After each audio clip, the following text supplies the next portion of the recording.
এটা হচ্ছে আপনার আমেরিকা এবং ইহুদিদের হিস্ট্রিতে সবচাইতে বড় ডিফিট। কেন?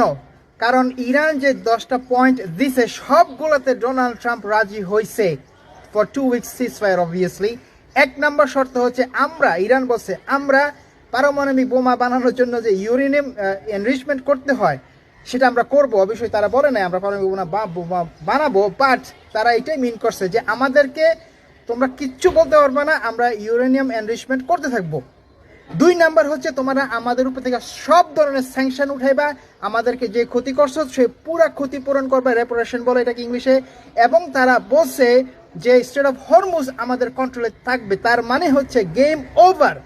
ডোনাল্ড ট্রাম্প যে উদ্দেশ্য নিয়ে এই যুদ্ধ শুরু করছিল, এখন ইরান আরো বেশি বড়লোক হবে।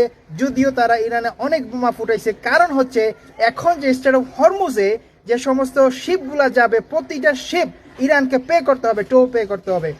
এবং এটার মাধ্যমে ইরান হাজার হাজার কোটি টাকা বানাবে।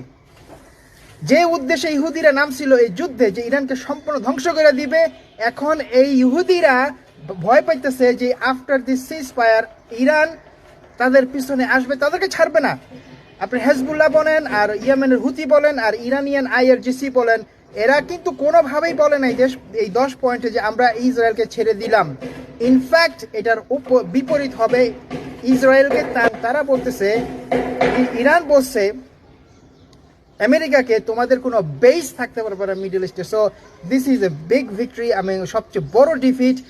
ডোনাল্ড ট্রাম্পের পুরো বরবাদ হয়ে গেছে, সে সর্বনাশ হয়ে গেছে। কোটি কোটি টাকা তার ক্ষতিপূরণ দিতে হবে, ইসরায়েলকেও দিতে হবে, ইরানকেও দিতে হবে। কারণ ইসরায়েলের ইকোনমিতে কোনো মানি আর্ন হয় না, সব সাহায্য আসে আমেরিকা থেকে। Subhanallah, like this is the promise of Allah that when you become so arrogant, you will be defeated.